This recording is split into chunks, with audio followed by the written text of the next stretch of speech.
Good morning, fellow gamers. This is Christopher Chrisman from RetroGameNetwork.com, and coming up next, a look at last week's retro video game news on the RGN Files for the week ending Sunday, April 15, 2018. In the RGN Files this week, the Guinness Book of World Records, alongside of Twin Galaxies, has reneged world record high scorer Billy Mitchell from all of his previous accomplishments. Dubbed the King of Kong, Mitchell made headlines many years ago for becoming the first person in history to obtain a high score of over 1 million points on the arcade classic title Donkey Kong. After an intense investigation that was brought to the attention of Twin Galaxies earlier this year, it had been concluded that Mitchell earned his achievements by means of emulation software, as opposed to actual arcade cabinetry, which was a pre-established rule for all records to be considered.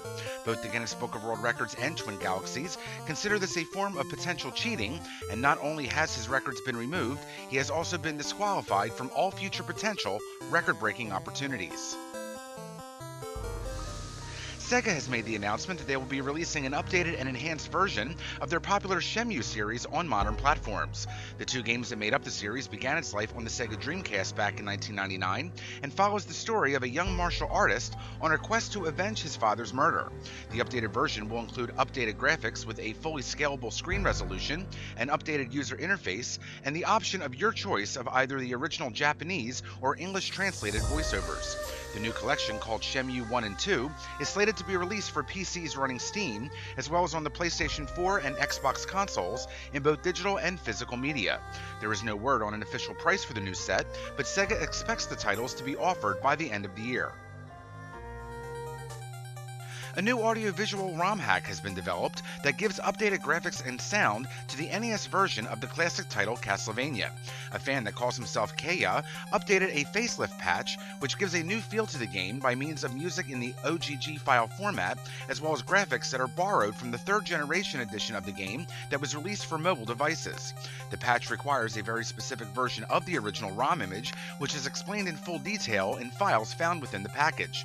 However, the new patch cannot be run on just any emulation program, as it requires a specific emulator, Messen, in order to operate properly. Because of this requirement, it should be noted that the game is not compatible with NES flash carts, such as the popular EverDrive series, since these carts do not take advantage of the advancements of the Messen emulator. Classic CD-ROM title Myst, alongside of the other 6 games in the series, are currently planned to be released in restored editions that are compatible with computers running Microsoft Windows 10. The original game in the series was considered a killer app in the industry, showing off the capabilities of the then somewhat new CD-ROM technology. Cyan Worlds, the original publishers of the game, has recently reobtained the rights to the series and will be re-releasing all 7 titles of the franchise for this new 25th anniversary edition. The game will be made available on both digital and physical formats, with a variety of different packages available for the physical versions, with special included items including an animated LCD panel screen or a recreation of Gen's Pen and Beetle inkwell. The game is slated to be released during the second half of this year. DVD Translations has recently released 2 brand new patches, their first in about 3 years, that translate Famicom Disk System titles from their native Japanese to the English language. The first game to get this treatment is The Cursed Treasure of Cleopatra, an important game in the history of the legendary developer Square Enix, in which this was the final game that they created before the release of the first game in their popular Final Fantasy series. The second game to get translated was Burning Twinbee, The Rescue of Dr. Cinnamon, which, while did get an American release as Stinger by Konami, also reinstated the previously removed 3-player mode by means of using the 4-score or NES satellite devices. The patches require ROM images of the original Famicom Disk System floppies and have been tested successfully on both emulators as well as flash carts. In celebration of the 40th anniversary of SNK this year, NIS America has announced a brand new collection of games from their legendary library.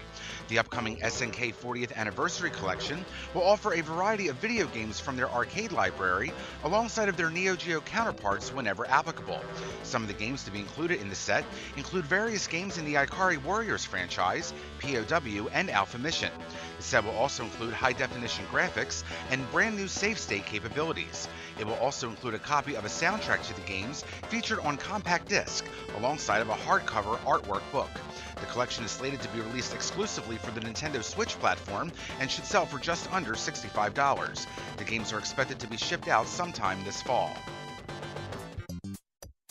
Sega has made it public that they have plans to release a collection of Mega Drive and Genesis titles in a brand new style plug-and-play console.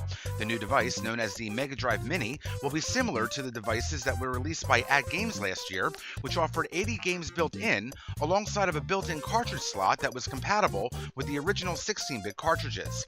There's presently not a lot of information available about the upcoming Mega Drive Mini, other than the fact that it should be ready for purchase sometime later this year.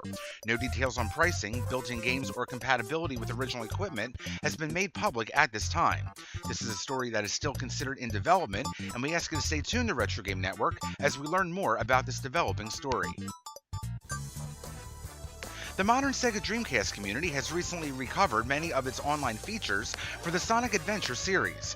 This includes a variety of the additional add-on content that was not included on the original optical discs. These accomplishments are done thanks to those behind the It's Still Thinking YouTube channel, alongside of Dream Pipe. Sonic Adventure 1's online features include the original downloadable content alongside of game rankings and message boards, whereas Sonic Adventure 2 is working on getting the online black market feature back up and running, alongside of hints and previously scrapped online rankings. A free account from DreamPipe is required to take advantage of the recently rediscovered abilities, in which they recommend the DreamPi device utilizing a Raspberry Pi board in order to get the Dreamcast online in a modern era. And finally this week, we at Retro Game Network wanted to give everybody a heads up in regards to our weekly radio program, VGM on FM. Due to a situation beyond our control, there will be no new episode of the program this evening. There is a possibility that the program may be going on a temporary but extended hiatus. However, this will not be known officially until later this week. As soon as we have additional information about our situation, we will be sure to let everybody out there know by means of our social media outlets, as well as on RetroGameNetwork.com. We thank you for your patience as well as for your continued viewership. That's it for this week's edition of the RGN Files. For complete details of any of this week's stories, please visit RetroGameNetwork.com. For the RGN Files and Retro Game Network, I'm Christopher Chrisman. This week's news stories provided by the following: Boing Boing, Nintendo Life, PC Gamer, Polygon, Retro Gaming Magazine, RomHacking.net, Sega Nerds, Variety Magazine, Vintage is the New Old. Be sure to check out Retro Game Network on social media outlets. Check us out on Facebook and Instagram at Retro Game Network, and on Twitter and Twitch at Retro Game Net.